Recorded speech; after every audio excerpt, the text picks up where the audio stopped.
आप देखें दोस्तों, आपका और हमारा अपना reaction YouTube channel congratulation India. भला क्यों कि इंडिया चौथी कानून बन गया है। हाँ जी, देखते हैं video. India become fourth largest economy in the world. Prashant sir की वीडियो देखते हैं दोस्तों। वीडियो की बात करते हैं। नमस्कार साथियों, स्वागत है आप सभी का आपकी अपनी पाठशाला पर। मैं हूं अंकित अवस्थी। आप हैं मेरे साथ में देश की जीडीपी से जुड़ा एक अपडेट जानने के लिए। दुनिया भर के अंदर जीडीपी के मामले बताने वाली संस्था आईएमएफ के वर्ल्ड इकोनॉमिक आउटलुक ने हाल ही में जारी अपने नतीजों में बताया है कि भारत दुनिया में फोर्थ लार्जेस्ट इकोनॉमी बन चुका है। हाल ही में भारत ने जापान को पछाड़ा है और इससे ऊपर अब जर्मनी ही तीसरी सबसे बड़ी अर्थव्यवस्था के रूप में विराजमान है। उनसे ऊपर चीन और अमेरिका का नंबर आता है। यदि आने वाले टाइम में भारत ऐसे ही प्रगति करता रहा तो वो दिन दूर नहीं जब आने वाले 2 साल के भीतर भीतर भारत संभवतया जर्मनी को भी पछाड़कर तीसरी सबसे बड़ी अर्थव्यवस्था दुनिया में बन जाएगा। आज के सेशन में इसी विषय के ऊपर हम चर्चा करने वाले हैं। जानने वाले हैं कि जीडीपी के अंदर ये संस्थाएं किस तरह से आंकड़े जुटाती हैं। नंबर दूसरा, जीडीपी पर कैपिटा पर हम कहां खड़े हैं। भारत की जीडीपी पर कैपिटा किस तरह बढ़ाई जा सकती है। हमारे इस तरह के आंकड़े भारत को किस तरफ दुनिया में आगे लेकर जाते हैं। सारी बातें आज के सेशन में इसी विषय वस्तु के अराउंड करेंगी। ठीक है, तो फिलहाल हम आज भारत की बात कर रहे हैं क्योंकि हेडलाइंस भारत की जीडीपी पर टिकी हैं और खबर बनती है कि दुनिया में भारत ने जापान को पछाड़ते हुए चौथी सबसे बड़ी जीडीपी का मार्ग प्रशस्त कर लिया है। जहां दुनिया में भारत जनसंख्या के आधार पर नंबर 1 कंट्री है, सबसे ज्यादा आबादी हम दुनिया में रखते हैं। ऐसे में दुनिया की चौथी बड़ी अर्थव्यवस्था होने के मायने क्या हैं? क्या आर्थिक असमानता के ऊपर भी कहीं कोई टिप्पणी हुई है? सारी बातें आज के सेशन में हम जिक्र करेंगे। यही कारण है कि हेडलाइंस बनते हैं कि India become fourth largest economy और अब एक स्थान कितना दूर है। ये सारी बातें तो इस तरह की अभी हेडलाइंस हैं इस समय जो मार्केट के अंदर चल रही हैं। भारत चौथी बड़ी अर्थव्यवस्था बना क्योंकि इंटरनेशनल मॉनिटरी फंड यानी कि आईएमएफ ने अपनी तरफ से जानकारी देते हुए यह बताया कि भारत जापान को पीछे सरका चुका है। इसी के साथ साथ नीति आयोग भी इसके साथ साथ काफी सारी बातें कहते हुए है।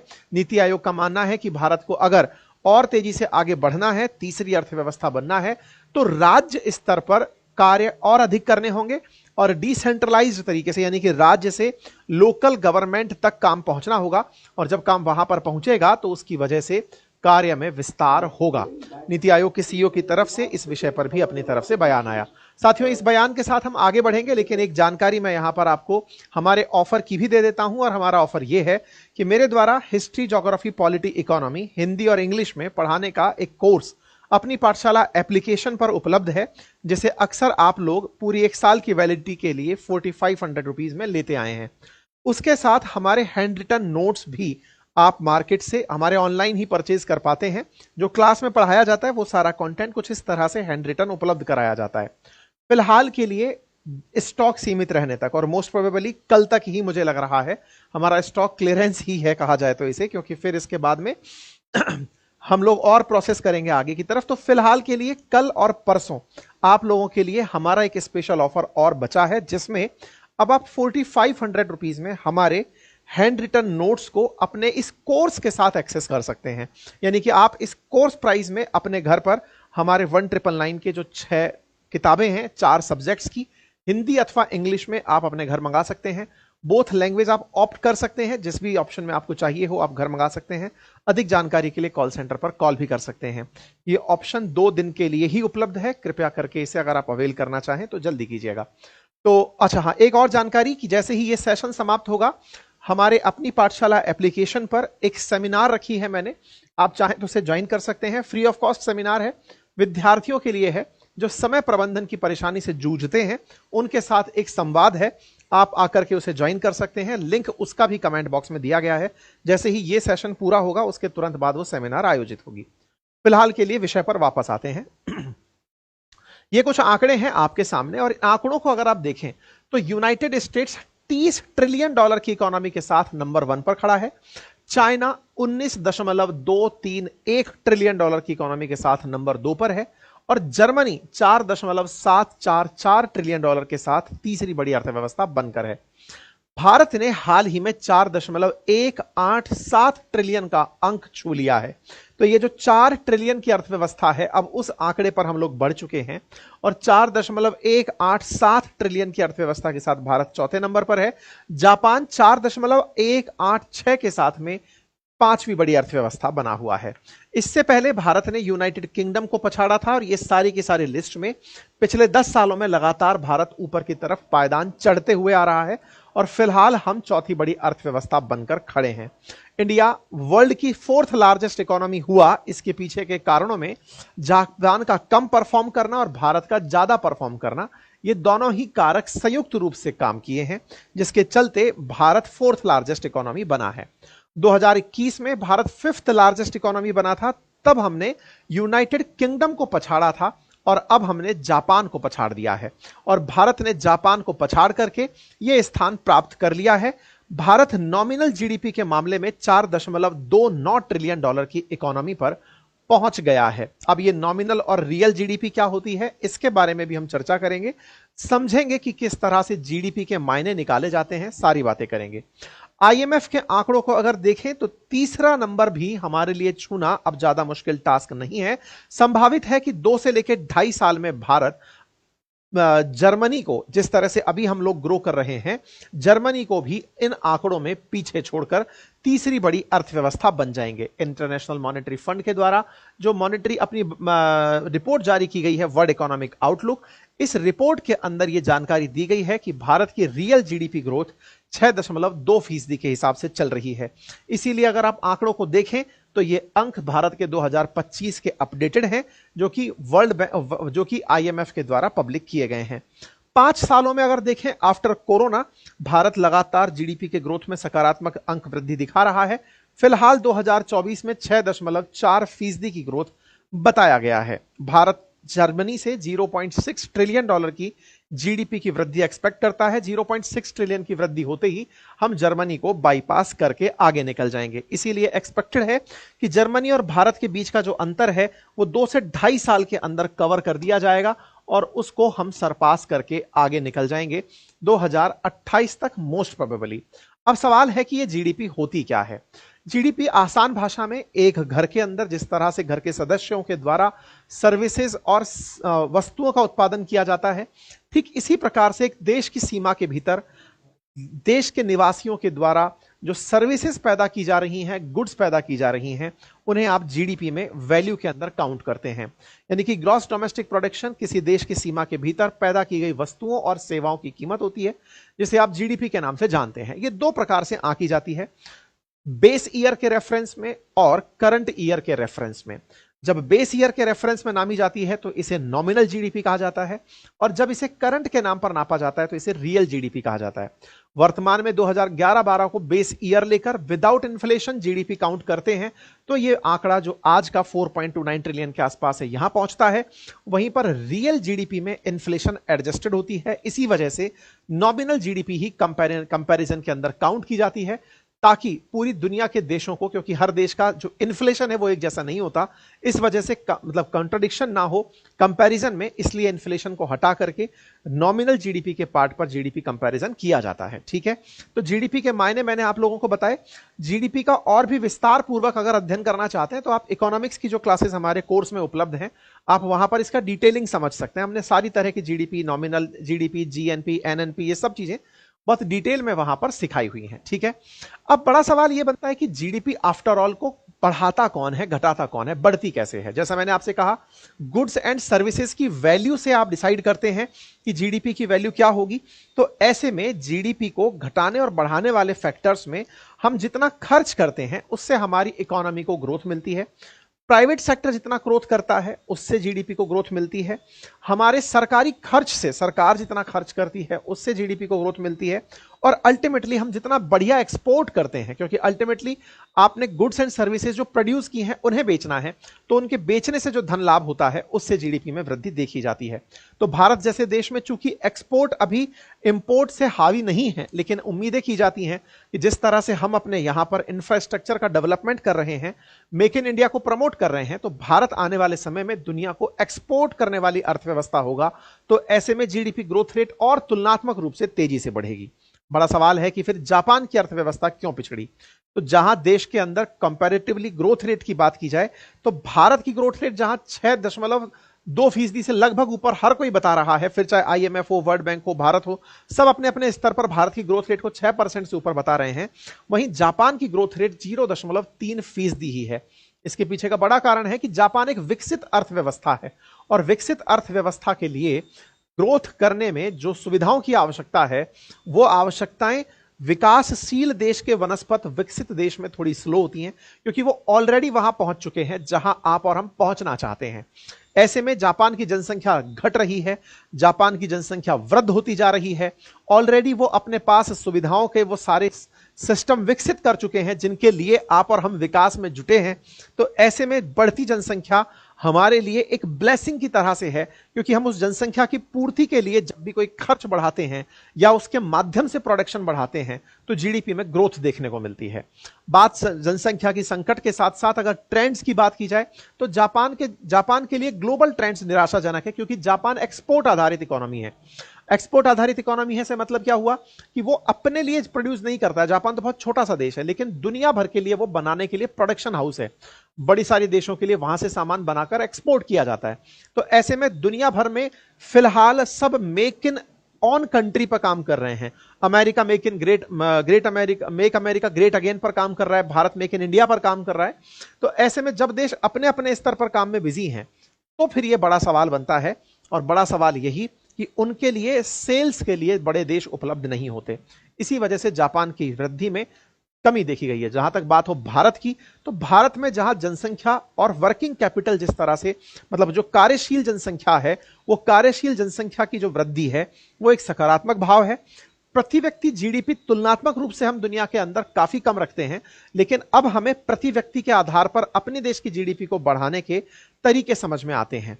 यानी कि अगर हम प्रति व्यक्ति जीडीपी को इंक्रीज करते चले गए तो ओवरऑल देश की इकोनॉमी को हम बहुत ज्यादा बड़ा कर ले जाएंगे। बात करते हैं प्रति व्यक्ति जीडीपी की, तो जो जीडीपी आपने और हमने अभी डिस्कस की कि भारत इतने नंबर पर पहुंच गया है, उसमें अगर देश की जनसंख्या का भाग लगा दिया जाए, हालांकि अभी देश की जनसंख्या गणना के बाद ही पता चलेगी, लेकिन एक नॉमिनल एक्सपेक्टेड है कि हम 145 करोड़ के आसपास होंगे, 140 से अधिक होंगे।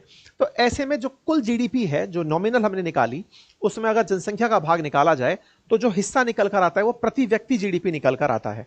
दुनिया में प्रति व्यक्ति जीडीपी के मामले में जहां टॉप 10 में लग्जमबर्ग, स्विट्जरलैंड और आयरलैंड जैसे देश काउंट होते हैं, लेकिन इनकी जनसंख्या बहुत कम है। ऐसे में भारत दुनिया के अंदर 144वें स्थान पर आता है, क्योंकि यहां पर जीडीपी पर कैपिटा कुछ ही मतलब बहुत ही कम कही जा सकती है। यूएस डॉलर के हिसाब से अगर कहा जाए तो भारत की अभी GDP per capita 2880 US dollar है। और इसमें भी एक जो बहुत ज्यादा संवेदनशील बात है वो ये है कि भारत की कुल जो राशि है उसका 40% से अधिक देश के 1% अमीरों के पास रखा होना पाया जाता है। मतलब देश की कुल संपत्ति का जो अधिकांश हिस्सा है वो टॉप 1% लोगों के पास है, और बाकी जो 50% जो लोग हैं वो पूरे देश की पूरी संपत्ति का बहुत कम परसेंटेज यूज कर पाते हैं, जो आर्थिक असमानता में गिनी कफिशिएंट के अंदर ऑब्जर्व किया जाता है। ऐसे में प्रति व्यक्ति आय के मामले में भारत में यह प्रति व्यक्ति आय संभव है कि और भी कम लोगों की होती हो, क्योंकि भारत आर्थिक रूप से अपने देश में बहुत सारी विषमताएं रखता है। सवाल इसीलिए बहुत सारे स्तर पर पूछा जा रहा है कि भारत जीडीपी बड़ा बन गया, लेकिन भारत में बड़ा कौन बना ये तो बताओ। इसकी वजह से भारत 4th लार्जेस्ट इकोनॉमी बना ये तो बताओ। क्या भारत के अंदर जीडीपी ग्रोथ कराने में भारत की जो टॉप कंपनीज हैं, टॉप कंपनीज में अडानी, अंबानी, टाटा, बिड़ला टाइप की जो कंपनीज हैं, जिन्होंने पूरे पूरे देश के संसाधनों पर बहुत बड़ा अपना कंट्रोल स्थापित किया हुआ है, तो क्या उनका बड़ा होना देश के लिए गर्व की बात है कि वो बड़े हो गए तो साहब बढ़िया हुआ, हम उस देश में रहते हैं जहां अमीर रहते हैं, या फिर उनकी वजह से हमारी प्रति व्यक्ति आय भी बढ़ी? यह अपने आप में एक बड़ा सवाल है। इस आर्थिक असमानता को दूर करने के लिए सरकार क्या कुछ कर सकती है, यह एक विचारणीय तथ्य है। बात की जाए प्रति व्यक्ति आय में, हालांकि प्रति व्यक्ति आय भी एक सही फैक्टर नहीं है इनकम को पहचानने का। क्यों नहीं है? क्योंकि ये केवल कुल वैल्यू अपॉन जनसंख्या का भाग देके निकाले जैसी जाने वाली जानकारी है। फिर भी भारत तुलनात्मक रूप से आर्थिक असमानता में बहुत ज्यादा अस्पष्ट स्थिति रखता है। बात की जाए चीन के कंपैरिजन की, चीन जहां आज लगभग $20 ट्रिलियन की इकोनॉमी बनकर बैठा है, वो 2008 में वहीं था जहां आज हम हैं। चीन 2008 में $4 ट्रिलियन की इकोनॉमी था। उस समय वहां की प्रति व्यक्ति आय $3500 थी, हमारी $2800 के अराउंड है। लेकिन चीन ने बड़ा तेजी से ग्रोथ करना शुरू किया और आज वहां पर मात्र 2008 से 25 के बीच के 18 साल के समय में, 17 साल के समय में चीन में जीडीपी 3 गुना बढ़ चुकी है, प्रति व्यक्ति आय $12,000 पहुंच चुकी है, वहीं जीडीपी 5 गुना बढ़ चुकी है। इसका मतलब चीन ने पिछले 18 सालों में बहुत तेजी से गति की है।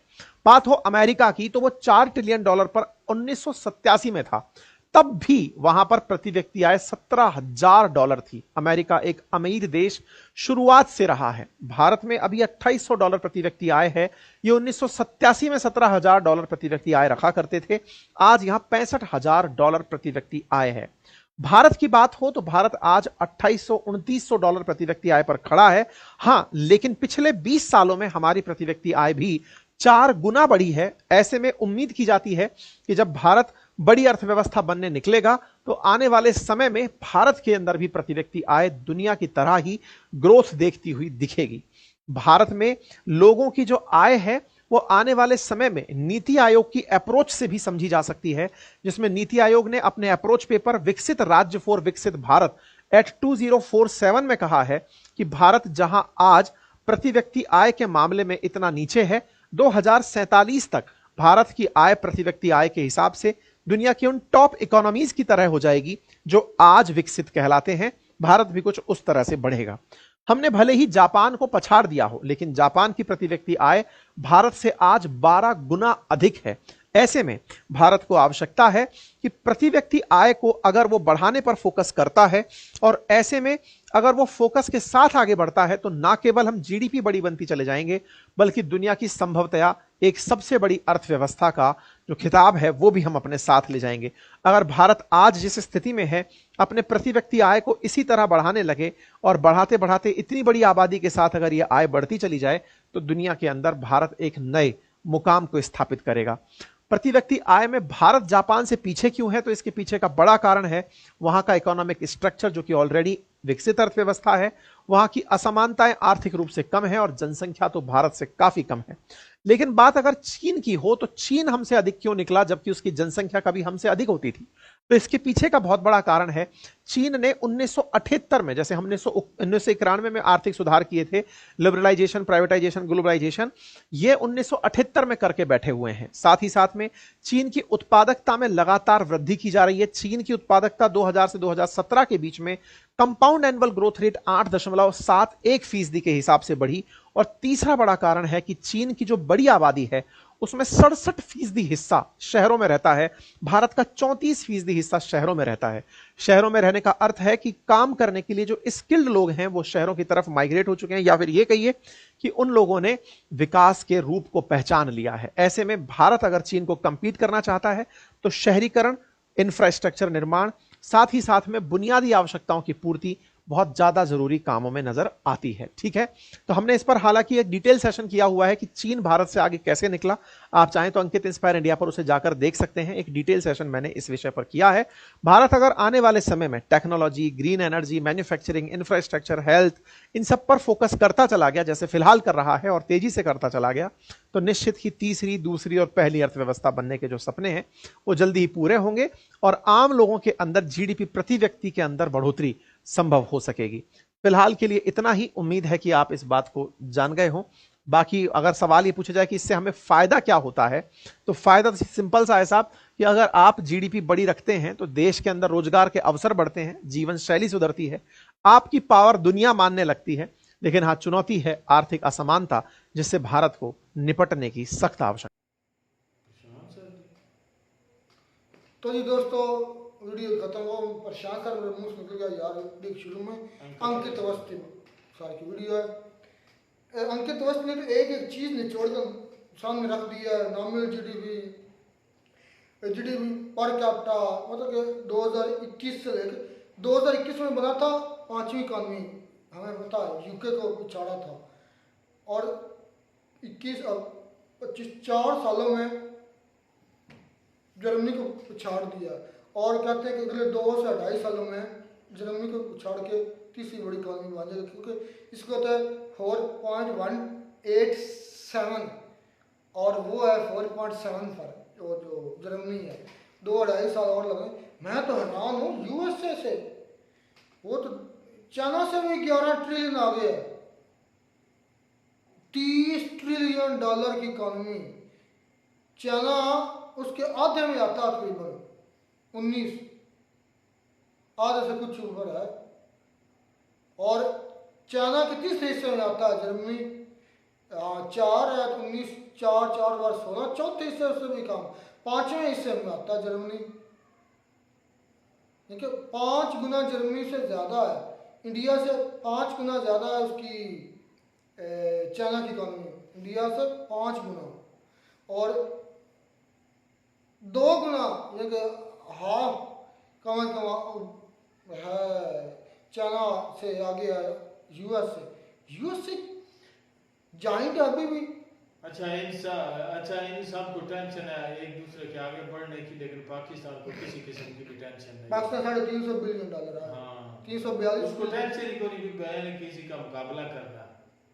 इंडिया यार तरक्की कर रहा है, अपना सरदर्द बनाए रखना, टेंशन लेना वो वहाँ पे खसारा हो गया, वहाँ पे फायदा हो गया, टेंशन लेता ही नहीं है पाकिस्तान। पाकिस्तान में तो हर चीज है कि तो ये बात भी हैप्पीएस्ट कंट्री में पाकिस्तान टेंशन नहीं लेते। कौन से नंबर पर आता है? नंबर 1 पर इंडिया से आगे है भाई, कमाल है। हैप्पीएस्ट कंट्री हाँ जी। In the world. देखो टेंशन लेनी है, ना तरक्की करनी ना टेंशन लेनी है ना आगे बढ़ना ना को टेंशन लेनी है। किसी को बढ़ता देखकर भी पेड़ में जो है ना मरोड़ जाते हैं, और तो ये यही सोचना है कि भाई साथ हम जो पीछे बैठे हुए हैं तो आप भी पीछे ही आकर बैठे, आगे आप क्यों जा रहे हैं? मैं हैरान हूँ कि इंडिया की 2021 में जीडीपी ग्रोथ रेट 9.7, बहुत ज़्यादा। इस साल 2024 में कम रही है, लेकिन फिर भी दुनिया के नंबर 1 में मेरा ख्याल यही है, 6.4%, बहुत तेज़ी से बढ़ रहा है। 2027 में वाकई ये बन जाएगा दुनिया की तीसरी इकॉनमी, 2027 तक। नहीं यहाँ तक तो आ जाएगा, लेकिन जो है ना दूसरी तक पहुँचना, दूसरी और पहले बनना वो बहुत लेट। पहली तो बहुत मुश्किल है, दूसरी तो भी नहीं ना, दूसरी भाई बहुत दूसरी भी बड़ी मुश्किल है, वो 5 गुना ज़्यादा है। ये 4 पर बैठे हैं, वो 19-20 पर है। हकीकत में मानो ना तो से अच्छा सिर्फ ये इकोनॉमी में जो है ना यूएसए आगे है, जो फॉरेन रिजर्व है उसमें चाइना यूएसए से आगे है, हालांकि उसका डॉलर भी अपना है। 350 नहीं डॉलर में ना 3,000 सोने में होते हैं। सोने में? हाँ सोने में भी। हाँ तो फिर इसलिए इकोनॉमी डॉलर्स में है, इकोनॉमी डॉलर में हाँ क्योंकि इसको बूस्ट है, इसका अपना डॉलर है यूएसए का। भाई हम इतने को ज्यादा इकोनॉमी हम तो मोटी मोटी बातें हैं। मैंने पढ़ी इकोनॉमी, तकरीबन 1 साल पढ़ी मैंने इकोनॉमी। तो वो बात अगर मैं करूँ ना इसकी चाइना पर जो है यूएसए ने कितने सैंक्शंस लगाए हुए हैं, और फिर जो यूएसए का डॉलर भी अपना है, सबसे बेनिफिट तो इसको ये अपना डॉलर है इस वजह से भी। और यूएसए ने चाइना के ऊपर कर्जा इतना नहीं है, थोड़ा बहुत होगा, लेकिन यूएसए के ऊपर बहुत ज्यादा कर्जा है। मैंने सुना कि नंबर 1 पर वही है, सबसे ज्यादा कर्जा है यूएसए। लेकिन कोई टेंशन नहीं है, डॉलर अपना डॉलर, यही तो बेनिफिट है। और फिर सैक्शन लगा देता है 30 ट्रिलियन में परेशान। इंडिया तीसरी तक आ जाएगा, लेकिन जब तीसरी पर इसकी ब्रेक लग जाएगी। नहीं ब्रेक भी लगेगी, लेकिन बढ़ता तो रहेगा, लेकिन 19 ट्रिलियन जो है वो होना, वो मतलब कि नामुमकिन तो खैर कुछ भी नहीं है, लेकिन एक देखने तो 2070 तक 2047 तक उनका टारगेट है कि दुनिया की दूसरी इकॉनमी बनेगी 2047-50 तक, और 2070 तक का टारगेट इंडिया ने रखा हुआ है कि हम दुनिया की पहली इकॉनमी बनेगी। वो यूएस कभी नहीं किसी को बनने देगा, कभी भी। ये ख्वाब अब इंडिया देख रहा है, जो चाइना कब का देखने लगा, मतलब उसको नहीं बनने दिया। हाँ उसको इसने नहीं बनने दिया, अंगेज करके इसको रखा हुआ है, तो इंडिया को कहाँ पर बनने देगा? ये भूल जाओ कि मतलब कभी इंडिया भी नंबर 1 पर बनेगा। अच्छी बात है, आप जो है इसके लिए वर्क कर रहे हैं। नहीं नामुमकिन तो कुछ भी नहीं है भाई, नामुमकिन दुनिया में बहुत बिल्कुल कुछ भी नहीं है, तो बन सकता है। कुछ रियलिटी भी तो होती है ना दुनिया में, तो रियलिटी को भी मद्देनजर रखना चाहिए।